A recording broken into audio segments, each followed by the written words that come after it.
Michael Jackson की album dangerous का cover और मैडोना का गाना लाइक अ प्रेयर। लेकिन ये बहस सिर्फ गानों तक ही महदूद नहीं, प्रोपेगेंडा के कई दीगर जराए भी इस इल्जाम की जद में आ चुके हैं और उनके जरिए फ्रीमेसन्स कहा जाता है कि अपना पैगाम खामोशी से दुनिया तक पहुंचा के लोगों के जहनों को अपनी गिरफ्त में ले रहे हैं। आप में से अक्सर ने हैमिल्टन के मशहूर किरदार पाइट पाइपर का नाम सुना होगा, उसके नावल पढ़े होंगे या उस पर मबनी फिल्म्स देखी होंगी। रीडर्स डाइजेस्ट के मुताबिक ये कहानी फर्जी नहीं बल्कि हकीकी दास्तान थी जो काले जादू या शैतानियत के पोशीदा असरार पे मबनी थी और शैतान के पुजारी बरादरी ने उसे बच्चे बच्चे तक पहुंचा दिया। कहानी यूं थी कि एक बस्ती में चूहों ने फसलें तबाह कर दी, लोगों के घरों में चूहों ने चीजें कुतर डाली और बस्ती के लोग इस आफत से बहुत तंग आ गए कि कोई तदबीर चूहे मारने की कामयाबी ना हो रही थी।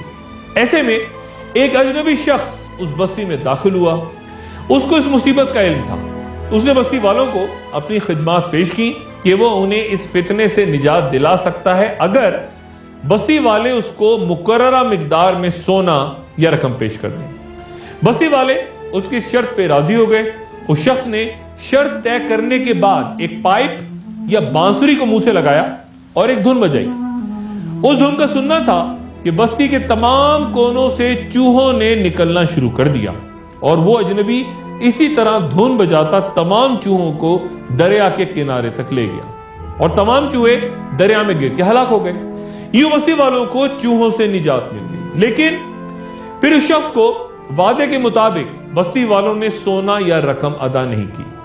बस्ती वालों की इस वादा खिलाफी का इस शख्स ने इस तरह बदला लिया कि उसने फिर अपना पाइप या बांसुरी मुंह से लगाया और एक दूसरी धुन बजाना शुरू कर दी। इस नई धुन का सुनना था कि बस्ती के तमाम बच्चे हर तरफ से निकले और उस धुन के पीछे अपने घर वालों को सबको छोड़ के चल पड़े और वो शख्स तमाम बच्चों को लेके गायब हो गया। मौसीकी, काला जादू, शैतानी ख्यालात, अजब मामला है कि ये सब कुछ इस कहानी में इतनी चाबुक दस्ती से समो दिया गया कि पढ़ने वाला या फिल्म देखने वाला लाशऊरी तौर पे इस किरदार के मनफी होने के बावजूद इसके सहर में गिरफ्तार हो जाता है और वो बच्चे भी इससे इंतहाई मुतासर होते हैं जो कहानी में दरअसल अपने घर वालों से बिछड़ के कहीं गायब हो गए।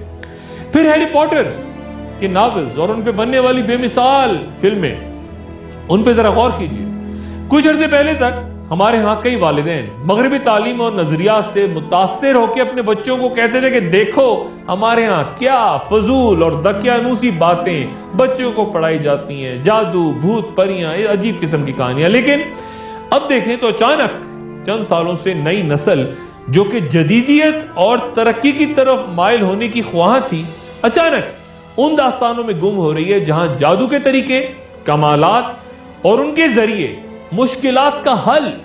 गोया ये तमाम नस्ल आहिस्ता आहिस्ता गैर महसूस अंदाज में उस सोच की तरफ जा रही है, जकड़ी जा रही है कि मुश्किल के वक्त अल्लाह ताला को नहीं शैतान को पुकारो, जादू की तलब करो। हैरी पॉटर सीरीज में आपको फ्रीमेसन्स की लातादाद अलामत नजर आती हैं और हर अलामत में एक पैगाम भी छुपा हुआ है जिसे इन निशानियों को जानने वाले, समझने वाले ही पहचान सकते हैं।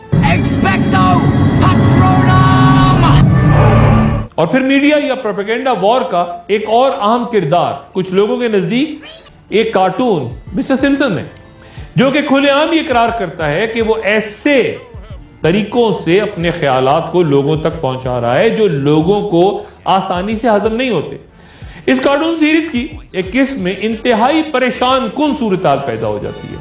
सिम्पसन फैमिली का सरबरा होमर सिम्पसन एक गिरोह के साथ शामिल हो जाता है। यह गिरोह कार्टून में ही बताया गया है फ्रीमेसन्स का होता है। ये फ्रीमेसन्स होमर सिम्पसन के जिस्म पर पैदाइशी निशान ढूंढते हैं और कहते हैं कि तुम खुदा के वो बंदे हो जिस पर नबूवत उतरी है। नौजुबिल्लाह। ये नया रुतबा होमर सिम्पसन को अपने आप को खुदा समझने पर मजबूर कर देता है और जिसका इकरार वो इन अल्फाज में करता है कि मैं हमेशा से ये सोचता था कि क्या कोई खुदा है, अब मुझे पता चला वो कौन है, वो तो दरअसल मैं ही हूं। कुछ लोग ये भी कह सकते हैं कि ये तो सिर्फ एक मजाक, मैं कार्टून है, लेकिन हरगिज नहीं। गौर करें तो उसे देखने वाले या उसको बनाने वाले क्या पैगाम दे रहे हैं और ले रहे हैं, यह बात बहुत अहम है। फिर 33 साला निकी मिनहाज एक मारूफ गुलकारा है, अमेरिकन गुलकारा, जो कि अमेरिकन म्यूजिक अवार्ड्स कम से कम 6 दफा और MTV म्यूजिक अवार्ड्स 3 दफा जीत चुकी हैं। लेकिन गुजरे साल जब वो ग्रैमी अवार्ड्स की तकरीब में दुनिया भर में करोड़ों लोग जो टीवी स्क्रीनों पे देख रहे थे उनके सामने नमूदार हुई तो पूरी दुनिया चौंक पड़ी। वो नगमा कम और फ्रीमेसन्स की एक मजहबी रस्म की दास्तान ज्यादा थी। What's your name?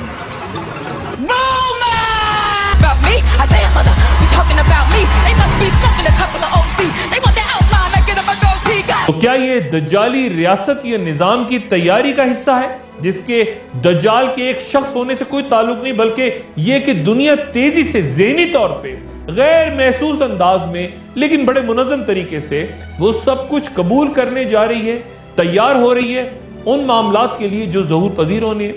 दज्जाल और दज्जाली रियासत का तसव्वुर, क्या वो शख्स है, उसका खरूज, या दज्जाली रियासत है और उसका क़याम?